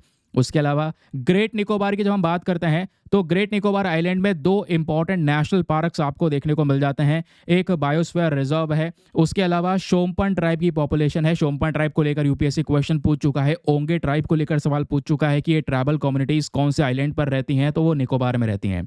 ठीक है, तो शोम्पन ट्राइब हो गए, ओंगे ट्राइब हो गया, अंडमानीज और निकोबारीज ट्राइबल पीपल हो गए। ये सभी लोग यहाँ पे निकोबार आइलैंड्स पर करंट समय पर प्रेजेंट हैं। ठीक है, तो ये डेटा याद रखिएगा रिगार्डिंग ग्रेट निकोबार। आगे आते हैं अगली इंपॉर्टेंट न्यूज़ आर्टिकल पर। अगली इंपॉर्टेंट दोस्तों हमारी स्पेस वाली खबर है। यूरोपियन स्पेस एजेंसी ने हमारे साथ में अग्रीमेंट साइन किया है और बोला है कि हमारे गगनयान मिशन को वो सपोर्ट करने वाले हैं। भारत एक बड़े मिशन की तैयारी कर रहा है, जहाँ पे हमारा मेन पर्पस है, हम पृथ्वी से अंतरिक्ष में लेकर जाएंगे अपने 3 लोगों को, अपने देश के 3 लोगों को अंतरिक्ष में लेके जाएंगे और उनको 3 दिन तक वहाँ पे रोका जाएगा। फिर उसके बाद में धीरे से वो उतर कर आएंगे, भारत के समुद्र पे उतरेंगे। ठीक है, और ये हमारा पूरा का पूरा मिशन होने वाला है, जिसको नाम दिया है गगनयान मिशन। अब यहाँ पे जो इसरो है, that is Indian space research organisation, भारत की स्पेस एजेंसी, दूसरी साइड यहाँ पर जो ईएसए है, दैट इज यूरोप की स्पेस एजेंसी, दोनों ने मिलकर एक टेक्निकल प्लान डॉक्यूमेंट जो है इसको यहाँ पे साइन किया है। और इस डॉक्यूमेंट में जो यूरोपियन स्पेस एजेंसी है वो कह रही है कि हम भारत को सपोर्ट करेंगे इस गगनयान मिशन में। अब ये क्या सपोर्ट करेंगे, तो देखिए ये जो मिशन है अगर आप देखेंगे तो यहाँ पर ये जो यूरोप की स्पेस एजेंसी है वो हमको ग्राउंड स्टेशन सपोर्ट प्रोवाइड करवाएगी हमारे इस स्पेस मिशन के लिए, जिससे लगातार हमारा डेटा बना रहेगा, हमारा जो कनेक्शन है वो साथ में बना रहेगा उन लोगों के लिए जिनको हम अंतरिक्ष में भेजेंगे, ताकि उनको आराम से मॉनिटर कर सकें। समझ रहे हैं? तो इसलिए ये काम चल रहा है। गगनयान प्रोजेक्ट अपने आप में ही एक बड़ा प्रोजेक्ट होने वाला है। जैसे मैंने आपको बताया कि हम यहाँ पे 3 लोगों को अंतरिक्ष में भेजने वाले हैं, जो हमारे पृथ्वी से ऊंचाई पर जाएंगे और 3 दिन तक रहेंगे, फिर वापस से नीचे उतर कर आएंगे। और ये कैसे होगा? एक मिशन के माध्यम से। वो इस तरीके से मिशन होने वाला है। हम क्या लेंगे? एक GSLV Mark 3 रॉकेट। इस रॉकेट को श्रीहरिकोटा से लॉन्च किया जाएगा, लेकिन इस रॉकेट में कुछ खास चीज़ें होंगी। इस रॉकेट में दोस्तों हम एक ऑर्बिटल मॉड्यूल का यूज़ करने वाले हैं, और इस ऑर्बिटल मॉड्यूल में 2 चीज़ें जुड़ी होंगी। एक आप देख पाएंगे ऊपर क्रू मॉड्यूल है, और नीचे जो ब्लैक वाला पोर्शन है इसको बोलते हैं सर्विस मॉड्यूल। अब जो ये क्रू मॉड्यूल आपको दिख रहा है, इसको देखेंगे तो हकीकत में इस तरीके से इसको तैयार किया गया है। इसी में 3 लोग बैठेंगे, एक रूम की तरह है, एक कमरे की तरह है। ठीक है, और इसके नीचे यहाँ पर इसका जो एनर्जी का सोर्स है, हमने सर्विस मॉड्यूल वो लगाना है। इस पूरे सिस्टम को तैयार करने के बाद में इसको हम क्या करेंगे? अपने GSLV Mark 3 रॉकेट में फिट कर देंगे, और इस GSLV Mark 3 रॉकेट के माध्यम से फिर इन लोगों को अंतरिक्ष में भेजा जाएगा। रॉकेट ऊपर जाते जाते क्या करेगा? हमारे इस ऑर्बिट मॉड्यूल को अलग कर देगा, ऑर्बिट मॉड्यूल दोस्तों यहाँ पे पूरी तरह से अलग हो जाएगा। उसमें यहाँ पर ये हमारे एस्ट्रोनॉट प्रेजेंट होंगे और ये ऑर्बिट मॉड्यूल इस तरीके से स्पेस में रहेगा। इसको जितना भी एनर्जी होगा वो इसके पीछे लगा सर्विस मॉड्यूल ब्लैक कलर का जो है वो इसको देता रहेगा। तो ये 3 दिन तक स्पेस में रहेंगे, फिर धीरे धीरे उतरेगा ये। जब ये उतरेगा तो इसके नीचे का सर्विस मॉड्यूल अलग हो जाएगा, वो अंतरिक्ष में रह जाएगा। और ये जो यहाँ पे आप कह सकते हैं ऊपर का क्रू मॉड्यूल था जिसमें 3 लोग प्रेजेंट है, वो नीचे उतरना शुरू होगा। जैसे वो नीचे गिरेगा इसकी स्पीड को कंट्रोल करना ज़रूरी है। इसकी स्पीड को कंट्रोल करने के लिए इसमें हमने पैराशूट लगा दिए हैं। तो ये पैराशूट धीरे धीरे खुल जाएगा। जैसे ये पैराशूट खुलेगा दोस्तों क्या होगा, इसकी स्पीड कंट्रोल हो जाएगी, धीरे धीरे उतर जाएगा आराम से। तो गुजरात के अरेबियन सी में उतर जाएगा, फिर इन लोगों को यहाँ पे दोस्तों रिसीव कर लिया जाएगा। इस पूरे प्रोजेक्ट में 10,000 करोड़ रुपए का खर्चा आने वाला है और बताया जा रहा है इंडिया जैसे ही सक्सेसफुली करता है यूएसए, रशिया और चाइना वाली लिस्ट को हम ज्वाइन कर लेंगे। तो इसमें इन सभी लोगों के साथ में कनेक्शन बैठाने के लिए एक लिंक साइन किया है यूरोपियन स्पेस एजेंसी ने। आई होप आपको अब क्लैरिटी मिल चुकी है। क्वेश्चन बनेगा गगनयान मिशन क्या है, आप रेडी हैं वो भी सॉल्व करने के लिए? तो आप बता सकते हैं आराम से गगनयान मिशन के बारे में। चलिए अगली इंपॉर्टेंट खबर पर आते हैं। पेज नंबर 10 पर यह आर्टिकल प्रेजेंट है दोस्तों और यह है आज का हमारा इंपॉर्टेंट एडिटोरियल। इस एडिटोरियल को बहुत ध्यान से पढ़ना क्योंकि आज का जो मेंस क्वेश्चन है वो भी मैं इसी आर्टिकल के बेसिस पे आपको देने वाला हूँ। क्वेश्चन क्या है वो आपको थोड़ी देर में पता चल जाएगा। पहले ये जानिए, जो ये चंद्रजीत बनर्जी साहब है ये खुद डायरेक्टर जनरल हैं कॉन्फेडरेशन ऑफ इंडियन इंडस्ट्री। इनके पॉइंट ऑफ व्यूज़ बहुत ज़्यादा शानदार हैं। करंट समय पर ये मेंशन करते हैं कि हमें मैन्युफैक्चरिंग सेक्टर के ऊपर में ज़्यादा फोकस करना होगा अगर हम अपनी इकोनॉमी ग्रोथ को ज़्यादा तेज़ी से बढ़ाना चाहते हैं। जैसे चाइना ने अपने मैन्युफैक्चरिंग सेक्टर पे फोकस किया है, स्पेशली कुछ उसी प्रकार से हमें भी यहाँ पे जोर देने की आवश्यकता है। अब ये कहते क्या हैं, ज़रा डिटेल से मैं आपको इसके बारे में समझाता हूँ, ज़रा सुनिएगा बात। देखिए दोस्तों, भारत सरकार मैन्युफैक्चरिंग सेक्टर को बढ़ावा देने के लिए कुछ स्कीम लेकर आई है, जिसमें सबसे पॉपुलर स्कीम का नाम सुना होगा आपने, PLI scheme, that is production linked incentive scheme. अब ये पीएलआई स्कीम का मेन काम क्या है? पीएलआई स्कीम का मेन काम है कि भाई जो इंडस्ट्रीज़ हैं या बिजनेस हैं उनके प्रोडक्शन को इंक्रीज़ करना। उनसे कहना कि भैया आप प्रोडक्शन बढ़ाइए, एक्सपोर्ट कीजिए और जितना प्रोडक्शन होगा उसके हिसाब से आपको इंसेंटिव्स हम देंगे। इस स्कीम के माध्यम से इंसेंटिव्स आपको मिलेंगे। इससे क्या होगा, मैन्युफैक्चरिंग बढ़ेगी, प्रोडक्शन बढ़ेगा। तो ऐसी पीएलआई स्कीम गवर्नमेंट लेकर आई है जिसकी बहुत ज़्यादा तारीफ यहाँ पर राइटर करते हैं। इनका कहना है इंडिया की जो जर्नी है दुनिया में एक ग्लोबल मैन्युफैक्चरिंग हब बनने के लिए ये आज के समय पर एक बढ़िया मोमेंटम ले चुकी है। भारत सरकार ये पॉलिसी लेकर आ चुकी है जिसका नाम है production linked incentive scheme, PLI scheme. मैं आपको बता चुका हूँ इस स्कीम का मेन पर्पस क्या है कि भाई प्रोडक्शन बढ़ाओ, इंसेंटिव पाओ। तो इस वजह से मैन्युफैक्चरिंग को बढ़ावा देने के लिए पीएलआई स्कीम लेकर आया गया। ये जो स्कीम है इसने बहुत सारे सेक्टर्स के अंदर में नया चेंज लेकर आया है। स्पेशली अगर आप चाहे मोबाइल सेक्टर की बात कर लें, मोबाइल मैन्युफैक्चरिंग के मामले में इंडिया ने एक रिकॉर्ड हासिल किया है recently. Electronics manufacturing, pharmaceutical, automobile, textile, ये सब वो इंडस्ट्रीज़ हैं जहां पर भारत सरकार पीएलआई स्कीम लेकर आई और इन सभी इंडस्ट्री से बोला गया कि भाई आप प्रोडक्शन बढ़ाइए, बदले में आपको क्या मिलेगा, इंसेंटिव मिलेगा, पैसा मिलेगा।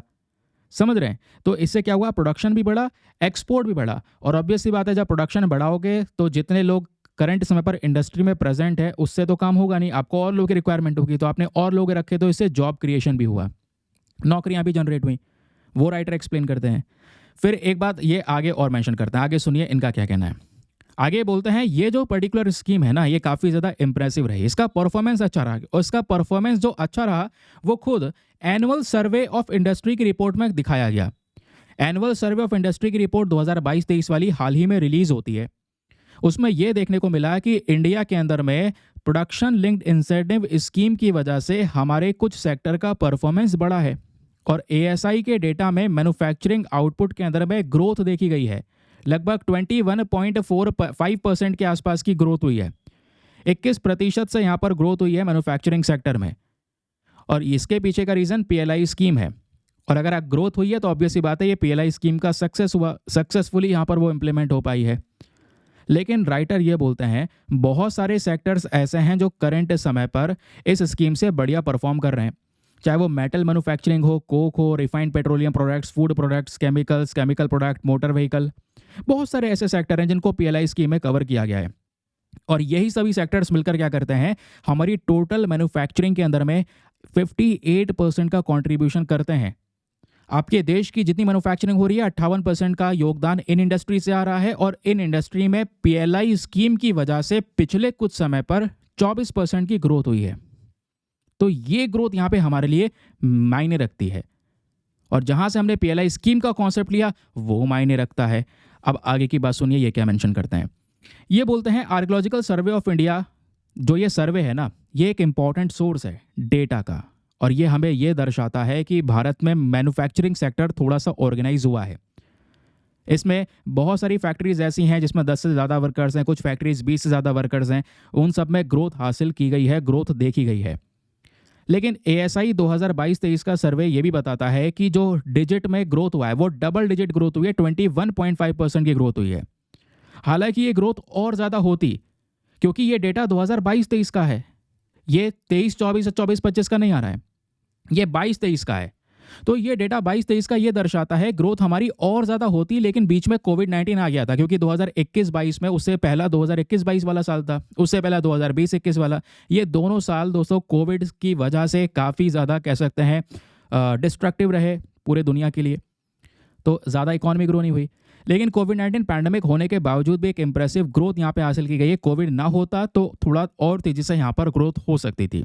तो मैन्युफैक्चरिंग सेक्टर का जो परफॉर्मेंस है ये धीरे धीरे बढ़ रहा है, लेकिन राइटर बोलते हैं कि अभी हमें इसको और पॉलिश करने की ज़रूरत है। यहाँ पे हमें बहुत ज़्यादा सख्त सुधार लाने की आवश्यकता है, रिफॉर्म्स लाने की आवश्यकता है, ताकि हम इस पूरे मैन्युफैक्चरिंग सेक्टर की जितना भी पोटेंशियल, इसकी ताकत है, वो सब निचोड़ सके अपने देश के प्रति। अब वो कैसे किया जाएगा, ज़रा ये सुनिए। अब ये क्या बोलते हैं, ये बोलते हैं कि देखिए पीएलआई स्कीम का जो मेन सक्सेस है ये कहाँ पे डिपेंड करता है। पीएलआई स्कीम का जो मेन सक्सेस आपको देखने को मिलेगा वो है ज़्यादातर मैन्युफैक्चरिंग एक्टिविटी से रिलेटेड। और अगर हम पीएलआई स्कीम को दूसरे और इंडस्ट्री में भी इंट्रोड्यूस कर दें तो अभी तो केवल कुछ सीमित इंडस्ट्री तक आपने इसको इस्तेमाल किया है, चाहे वो इलेक्ट्रॉनिक हो, फार्मास्यूटिकल हो, दवाइयों वाली हो, ऑटोमोबाइल हो, टेक्सटाइल हो, केवल यहाँ तक आपने पीएलआई स्कीम को लॉन्च किया। अगर आप इसी इंसेंटिव वाली स्कीम को लेबर इंटेंसिव सेक्टर में इंट्रोड्यूस कर दें तो, लेदर वाला सेक्टर हो गया, फुटवेयर, फर्नीचर वाले सेक्टर में इंट्रोड्यूस कर दें तो यहाँ पर भी प्रोडक्शन बढ़ेगा। एरोस्पेस, स्पेस टेक्नोलॉजी के अंदर में लेकर आ जाएंगे, यहाँ पे भी एक मैसिव ग्रोथ होगी। तो हमें यहाँ पर ऐसे बहुत सारे और भी सेक्टर्स खोजने होंगे जहाँ पे इंडिया आज इंपोर्ट डिपेंडेंट है। कहने का मतलब है ऐसे सेक्टर्स को खोजिए जहाँ पे भारत दूसरे देशों पे निर्भर है, क्योंकि आज आपको पता है हम ट्रेड के मामले में बहुत ज़्यादा इम्बैलेंस में रहते हैं। कहने का मतलब है आज हम एक्सपोर्ट कम करते हैं, इंपोर्ट ज़्यादा करते हैं। तो ये देखिए कौन कौन से सेक्टर हैं जहाँ पे सबसे ज़्यादा इंपोर्ट होता है। ऐसे सेक्टर को एनालाइज करने के बाद में उस पर काम कीजिए, उस इंडस्ट्रीज़ को पीएलआई के तहत फ़ायदा पहुंचाइए, जिससे वो इंडस्ट्री प्रोडक्शन ज़्यादा करेंगे। हम अपने देश की ज़रूरत खुद से अपने देश के कंपनी से कर पाएंगे, हमें बाहर से खरीदने की आवश्यकता नहीं पड़ेगी। और ऊपर से जब कंपनी वो लगेगी, वो प्रोड्यूस कर रही होगी, तो लोगों को नौकरियां भी देगी, तो इकोनॉमिक ग्रोथ भी होगी।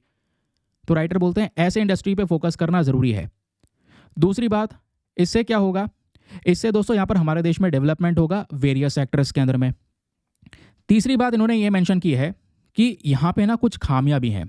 अगर आप देखेंगे कि आज पीएलआई स्कीम के थ्रू फ़ायदा पहुंचाया गया मैन्युफैक्चरिंग यूनिट में, ठीक है, थोड़ा बहुत उनको फ़ायदा हो गया, लेकिन आज हमारे देश में जितने भी मैन्युफैक्चरिंग सेक्टर है वो सफ़र कहाँ पे कर रहे हैं, ज़रा इसको तो एनालाइज कीजिए। सफ़र हम कर रहे हैं दोस्तों, पिट जाते हैं इनपुट के अंदर में।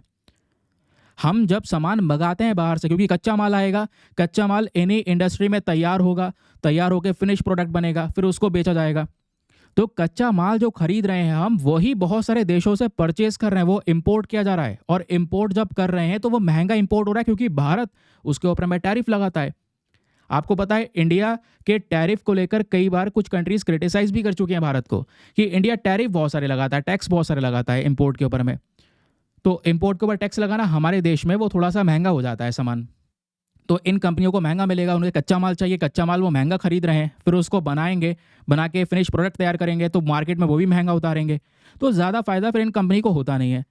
तो राइटर बोलते हैं हमें फोकस ये करना होगा कि गवर्नमेंट को इन रॉ मटेरियल के ऊपर, हम सारे प्रोडक्ट के ऊपर टैरिफ कम करने को नहीं कह रहे, हम ये कह रहे हैं जो कच्चा माल है उस पर टैरिफ कम कर दो, है ना। जो रॉ मटेरियल है उस पर आप 2.5% कर दो, बाकी जो फिनिश प्रोडक्ट है उस पर ज़्यादा कर दो, ताकि जो बना बनाया सामान है इंडिया में वो महंगा आ जाए, उसको यहाँ पे कोई ना खरीद पाए।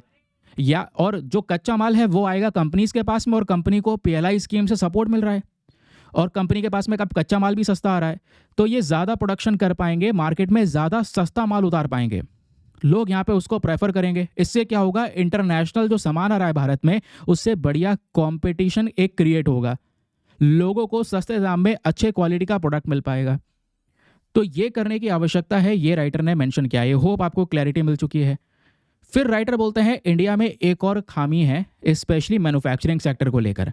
वो क्या है, अ कंसंट्रेशन ऑफ इंडस्ट्रियल एक्टिविटी। अगर आप भारत के मैप को भी देखोगे तो ज़्यादातर इंडस्ट्रीज या मैन्युफैक्चरिंग यूनिट्स कहाँ पर हैं, महाराष्ट्र, गुजरात, तमिलनाडु, कर्नाटका। अब कुछ इंडस्ट्रीज उत्तर प्रदेश में भी लग रही हैं, लेकिन ज़्यादातर महाराष्ट्र, गुजरात, तमिलनाडु, कर्नाटका। इसमें तमिलनाडु, कर्नाटका का सदर्न स्टेट्स हो गए, महाराष्ट्र, गुजरात यहाँ पर आपके वेस्टर्न साइड के स्टेट्स हो गए। तो उसी कुछ रीजन में ही केवल ज़्यादा डेवलपमेंट है या ज़्यादा इंडस्ट्रीज हैं। हमें यहाँ पर इसमें सुधार करना होगा, इस चीज़ को बराबर प्रोवाइड करवाना होगा। भाई इधर वेस्ट बंगाल हो गया या ऊपर नदर्न स्टेट्स हो गए, ईस्टर्न स्टेट्स हो गए, यहाँ पर भी इंडस्ट्रीज लगाने की ज़रूरत है। समझ रहे हैं, क्योंकि जो डेवलपमेंट हो रहा है देश के अंदर में मैन्युफैक्चरिंग सेक्टर में, वो केवल एक साइड पे हो रहा है, वेस्टर्न साइड पे हो रहा है। तो इससे रीजनल इम्बैलेंस क्रिएट हो रहा है। इससे क्या होगा, डेवलपमेंट में कह सकते हैं और डिवाइड ही देखने को मिलेगा, कुछ एरिया में डेवलपमेंट है, कुछ में नहीं है। तो कहीं ना कहीं हमें क्या करना होगा, जो ये ग्रोथ है इसको थोड़ा सा और ज़्यादा स्प्रेड करना होगा, और इसके लिए दूसरे और राज्यों को जो नई नई अपॉर्चुनिटीज़ है वो देनी होगी, नए रिफॉर्म्स करने होंगे। जो दूसरे राज्य आज के समय पर ज़्यादा मैन्युफैक्चरिंग नहीं कर रहे हैं उनको सपोर्ट कीजिए, लैंड, लेबर, पावर के मामले में इंफ्रास्ट्रक्चर डेवलप कीजिए, इन्वेस्टमेंट्स को प्रमोट कीजिए, ताकि वहाँ पे भी ज़्यादा डेवलपमेंट्स हो सकें, उस एरिया में भी ग्रोथ हो सके, उस स्टेट के लोग दूसरे स्टेट में ना जाएं काम करने के लिए, उनको अपने एरिया में ही अच्छी जॉब मिल जाए। ये सब करना ज़रूरी है। इससे नौकरियां भी जनरेट होंगी, इकॉनमी भी जनरेट होगी, और एरिया में एक कह सकते हैं इक्वली डेवलपमेंट भी होगा। केवल एक साइड में डेवलपमेंट होना, दूसरी साइड में ना होना, ऐसा नहीं होगा। नहीं तो फिर आज भी कोई कंपनी आएगी, वो कहीं पे दूसरी जगह पे नहीं जाना चाहती, वो महाराष्ट्र, गुजरात, तमिलनाडु, कर्नाटका ही जाना चाहती है, क्योंकि वहीं पे सब कुछ मिल रहा है, वहीं पे ज़्यादातर कंपनीज प्रेजेंट हैं। तो ये ज़रूरी है सुधार करना। और राइटर बोलते हैं इसमें जो सबसे बड़ा सुधार हम कर सकते हैं वो है focus on the MSMEs and women. हम लोग क्या कर रहे हैं, इंडस्ट्रीज के ऊपर में जो बड़ी इंडस्ट्री है केवल उस पर हाथ मार देते हैं, लेकिन ये नहीं पता आज इंडिया में सबसे ज़्यादा कंट्रीब्यूशन एमएसएमईज का है, माइक्रो स्मॉल मीडियम एंटरप्राइजेस। ये छोटे छोटे इंडस्ट्रीज हैं, इनको स्पेशल अटेंशन देना ज़रूरी है, जो आज हम नहीं दे रहे हैं। प्लस महिलाओं का वर्किंग सेक्टर के अंदर पार्टिसिपेट करना ज़रूरी है, और इस पार्टिसिपेशन को हमें इंक्रीज करना होगा, क्योंकि इंडिया की जो टोटल मैन्युफैक्चरिंग जीडीपी है, जहां पे हमारा पूरे देश का मैन्युफैक्चरिंग सेक्टर की बात होती है, और ये मैन्युफैक्चरिंग सेक्टर जो हमारे टोटल ग्रॉस डोमेस्टिक प्रोडक्ट यानी इकोनॉमी में कंट्रीब्यूट कर रहा है, इसका 45%, 45% दोस्तों एमएसएमई से आ रहा है।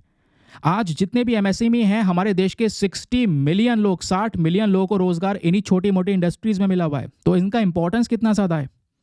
तो पीएलआई इंसेंटिव से ज़रा एमएसएमई को भी तो सपोर्ट करिए ना, ताकि यहाँ पर इन्वेस्टमेंट को बढ़ाया जा सके, इनका प्रोडक्शन कॉस्ट कम हो, और प्रोडक्शन कम दाम में करके एक अच्छा माल निकाल सके, इनका प्रॉफिट जनरेशन हो सके, ताकि ये भी बड़ी इंडस्ट्री में बदल सकें। और सबसे बड़ी बात, हमें वेमेन या फीमेल पार्टिसिपेशन इंक्रीज करना होगा।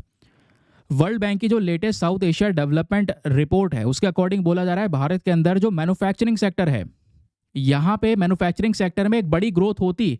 ध्यान रखना, वर्ल्ड बैंक बोल रहा है ये बात, वर्ल्ड बैंक ये बोल रहा है भारत में मैन्युफैक्चरिंग सेक्टर और ज़्यादा बड़ा होता अगर महिलाओं का कंट्रीब्यूशन ज़्यादा होता, अगर महिलाएं ज़्यादा वर्कफोर्स में ज्वाइन कर रही होती, पार्टिसिपेट कर रही होती, तो आज हमारा मैन्युफैक्चरिंग सेक्टर 9% से बढ़ा हुआ होता। ये बात खुद वर्ल्ड बैंक ने बोली है। तो क्या हमें ये सोचना नहीं चाहिए, हमें अपना इंफ्रास्ट्रक्चर इस तरीके से डेवलप करना होगा, hostel, child care facilities factory के पास में, ताकि जो महिलाएं हैं, मान लो कोई छोटा बच्चा है उनके पास में, उसकी वजह से वो वर्क नहीं कर पा रही हैं, तो चाइल्ड केयर फैसिलिटी प्रोवाइड करवाओ इंडस्ट्रीज़ के पास में, ताकि अपने बच्चे को वहाँ निश्चिंत वो छोड़ सकें, और उस बच्चे के वहाँ पे डेवलपमेंट के ऊपर काम किया जाए, और उधर वो फैक्ट्री में काम कर सकती हैं, है ना, समझ रहे हैं।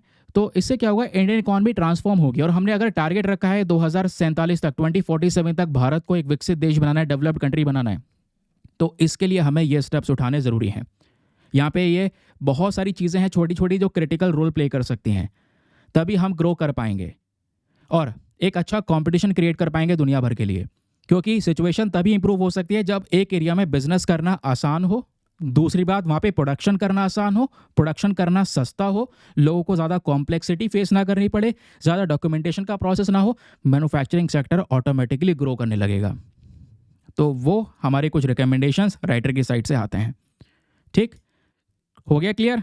चलिए अब देखते हैं कितना कुछ आपको क्लियर हुआ है। एक ज़बरदस्त आर्टिकल है इकोनॉमी का। आज मतलब न्यूज़पेपर ज़्यादातर इकोनॉमी के आर्टिकल से ही भरा हुआ है। अब क्या करें, करना तो है डिस्कस। ये है दोस्तों आपके सामने आज का मेंस का क्वेश्चन। देखते हैं किस किसने कितना अच्छे से हर एक चीज़ को सुना है। क्वेश्चन बोलता है, strong reforms are needed for India to fully capitalise on its manufacturing potential. Discuss कीजिए। 250 शब्दों में 15 मार्क्स का क्वेश्चन है कि भाई हमें बहुत ज़्यादा सख्त सुधार की आवश्यकता है अगर भारत को अपने मैन्युफैक्चरिंग पोटेंशियल को पूरी तरह से कैपिटलाइज करना है, तो इसका ज़्यादा से ज़्यादा फ़ायदा उठाना है। तो अब वो सुधार क्या हो सकते हैं वो आपको बताना है। चलो एक बार हिंदी में रीड कर देता हूं ताकि हिंदी माध्यम वाले एस्पिरेंट भी अच्छे से पढ़कर एक बढ़िया सा आंसर लिख सकें।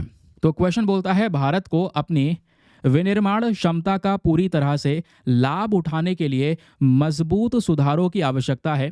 ज़रा चर्चा करिए 250 शब्दों में। और आंसर लिखने के बाद में कहाँ पे सबमिट करना है? टेलीग्राम पर जाना, वहाँ पे जाके सर्च बॉक्स में लिखना दीपक यादव एजुकेशन मेंस ग्रुप। जैसे आप फुल फॉर्म लिखोगे मेरा टेलीग्राम चैनल मिलेगा जहाँ पे ऑलरेडी लगभग 80,000 से ज़्यादा लोग जुड़ चुके हैं। आप भी जुड़कर अपने आंसर्स को लिखकर सबमिट कर सकते हैं। अपने आंसर को जब आप सबमिट करेंगे तो साथ ही साथ में एक छोटा सा काम और करना है। एटलीस्ट सभी लोग को 2-2 आंसर्स रिव्यू करने हैं। जब आप सभी लोग 2-2 आंसर्स को रिव्यू करोगे बहुत सारे फायदे होंगे आपको भी और सामने वाले को भी। आपको कुछ इंपॉर्टेंट पॉइंट्स मिलेंगे जो आप अपने नोट्स में इंक्लूड कर सकते हैं। सामने वाले के आंसर में अगर कोई मिस्टेक होती है तो आप उनको बता सकते हैं कि यहाँ पर इंप्रूवमेंट की आवश्यकता है। इस प्रकार से कोऑपरेटिव वे में वो पूरा का पूरा ग्रुप काम कर रहा है। दूसरा एडिटोरियल दोस्तों आपके सामने है। अब ये वाला एडिटोरियल पहले भी हम डिस्कस कर चुके हैं क्योंकि यहाँ पे सिलिकोसिस के बारे में बात हो रही है। सिलिकोसिस वही जो सिलिका डस्ट होता है, उसकी वजह से कितने लोग पीड़ित हैं ना, उनको रेस्पिरेटरी प्रॉब्लम्स फेस करने को मिल रही हैं। तो बहुत सारे वर्कर्स जो खनन वाले सेक्टर में काम कर रहे हैं, ज़रूरत है कि भाई यहाँ पे सिलिकोसिस का ट्रीटमेंट उनको प्रॉपर तरीके से दिया जाए।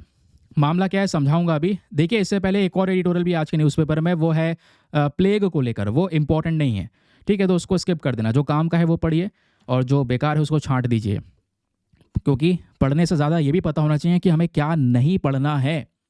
इस आर्टिकल में सिलिकोसिस नाम की चीज़ के ऊपर में स्पेशल फोकस किया है। अब ये नाम की चीज़ क्या है? ये बीमारी है, एक रेस्पिरेटरी डिजीज़ है जिसकी वजह से जो हमारे लंग्स हैं, हमारे जो फेफड़े हैं, वो पूरी तरह से हार्ड हो जाते हैं।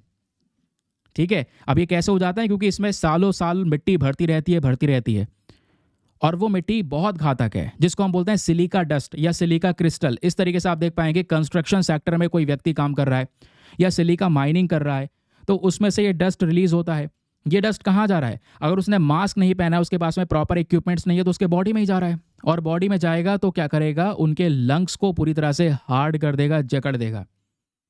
समझ रहे हैं? अब ये सिलिका आपके मिट्टी, सैंड, कंक्रीट, मोर्टार, ग्रेनाइट हर चीज़ में पाया जाता है। आर्टिफिशियल स्टोन में पाया जाता है। उनकी कटिंग हो रही है, उससे डस्ट निकल रहा है। तो कंस्ट्रक्शन सेक्टर में बहुत कॉमन है, माइनिंग सेक्टर में बहुत कॉमन है, और वहाँ पे बेचारे बहुत सारे गरीब लोग काम कर रहे हैं जो मजदूरी पे काम कर रहे हैं।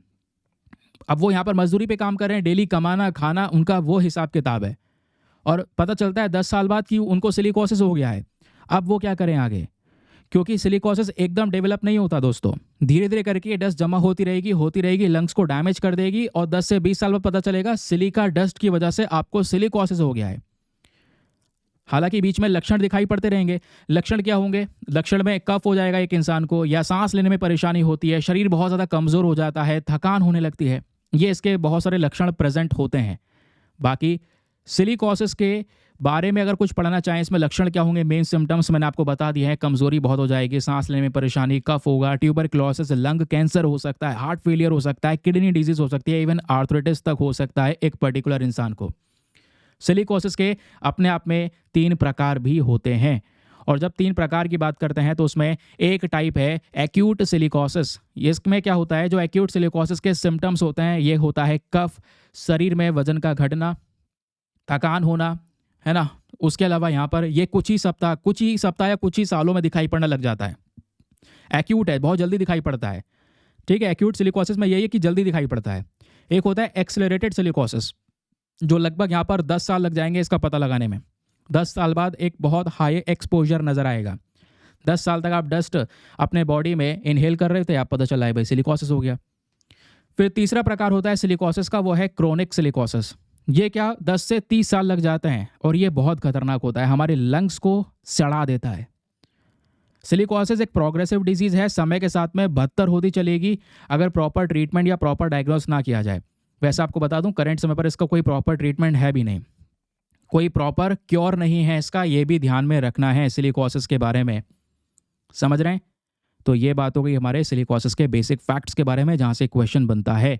तो राइटर यहाँ पे एडिटोरियल में यही बोलते हैं कि भाई जो माइन वर्कर्स हैं, जो खनन कर रहे हैं, उनके अंदर में प्रॉपर तरीके से रेगुलर बेसिस पे चेकअप करना ज़रूरी है, ताकि अर्ली तरीके से जल्दी पता चल जाए कि भाई यहाँ पे सिलिकोसिस हो रहा है और तुरंत ट्रीटमेंट दिया जाए। या जब आप उन वर्कर से काम करवा रहे हैं तो प्लीज़ एक बार उनको हेल्थ इक्विपमेंट्स प्रोवाइड करवा दीजिए। ये इक्विपमेंट्स उनके लिए बहुत ही ज़्यादा आवश्यक हैं। आप उनकी इंपॉर्टेंस नहीं समझेंगे क्योंकि आप बैठे हैं दूसरी जगह पे, जो काम करवा रहा है मालिक, जो लोग काम कर रहे हैं उनको पता है कि वो किस तरीके से डस्ट को इनहेल कर रहे हैं। समझ रहे हैं? तो यह है एक पर्टिकुलर इशू। आई होप आपको क्लैरिटी मिल चुकी है। मज़ा आया आज के सेशन के अंदर में। एक दो आर्टिकल और है, मैंने जानबूझ के स्किप कर दिया क्योंकि वीडियो ऑलरेडी काफ़ी लेंदी हो चुका है, तो इस वजह से थोड़ा स्किप कर रहे हैं। कल डिस्कस कर लेंगे, कल संडे भी है, कल आर्टिकल भी कम आएंगे। तो चलिए मिलते हैं आप लोगों से नेक्स्ट वीडियो में। आज के लिए bye bye, have a nice day, thank you and जय हिंद।